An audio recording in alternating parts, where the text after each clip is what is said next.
ఒకప్పుడు కాజీపేట ఒకే పార్టీకి కంచుకోటగా ఉన్నది. కానీ ఇప్పుడు తెలుగుదేశం వైపు అన్ని గ్రామాలు చూస్తున్నాయంటే ఆశ్చర్యం లేదు. గత ఎన్నికల్లో వైకాపాకు పట్టం కట్టిన ఈ మండలం ఇప్పుడు ఆ కంచుకోటను బద్దలు కానట్టుగా ఉన్నది. ఉన్న 21 పంచాయతీలలో ప్రతి పంచాయతీ టీడీపీ వైపు మొగ్గు చూపుతున్నారంటే టీడీపీ బలం ఎంతో ఈ ఎన్నికల్లో తేలనుంది. ఈ రోజు మైదుగూరు టీడీపీ ఇన్ఛార్జ్ పుట్టా సుధాకర్ యాదవ్ ఆధ్వర్యంలో ఆంజనేయ కొట్టాల్లో 50 కుటుంబాలు వైకాపా నుండి టీడీపీలోకి చేరాయంటే అర్థమవుతోంది.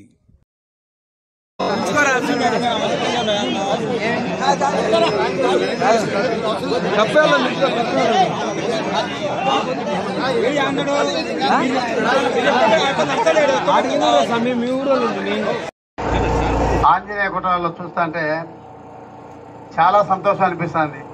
ఎప్పుడు ఇంత ఆంజనేయ కుట్రల్ని ఎప్పటికి ఈ దారిని పోయేవాని, కార్లో పోతా అంటే ఎప్పుడు చూసేవాని, ఈ ఊళ్ళో మాకు ఎవరు లేరే ఏం కథ అని అప్పుడు ఆలోచించేవాని. ఓన్లీ ఒకే ఒక్కడు ఉండేవాడు అంతే.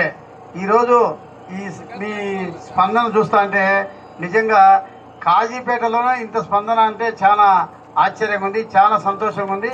ఈరోజు బాల వెంకటరెడ్డి వాళ్ళ అనుచరులు అందరు, వెంకట సుబ్బారెడ్డి వీళ్ళందరూ మన పార్టీ చేరినందుకు వారికి కృతజ్ఞత అభినందన తెలియజేసుకున్నా. ఇక్కడ చూస్తా అంటే నిజంగా కాజీపేటలో ఇంత అద్భుతంగా ఎప్పుడు వచ్చిందే అనిపిస్తుంది. నిజంగా ఏ గ్రామం పోయినా కూడా, ఏ ఊరికి పోయినా, ఒక చిన్న ఊరు కాదు, ఇప్పుడే జస్ట్ అక్కడ పక్కన పల్లె పోయినాము, అప్పుడప్పుడు అనుకున్నాం జాయిన్ చేస్తామని. జస్ట్ మా ప్రొద్దుటూరులో బయలుదేరేటప్పుడు మేము కూడా తెలుగుదేశం పార్టీ చేరాలని చెప్పి జస్ట్ వస్తే ఆడ కూడా ఎంత స్పందన, ఒక అర్ధ గంట లోపల ఎంతమంది, అంటే ఇంతమంది మేము రావాలనే కూడా వచ్చేవాళ్ళు కాదు. అంటే ఇంత ప్రభుత్వం మీద ఎంత వ్యతిరేకత ఉందో మీకు అందరూ తెలిసిపోయింది.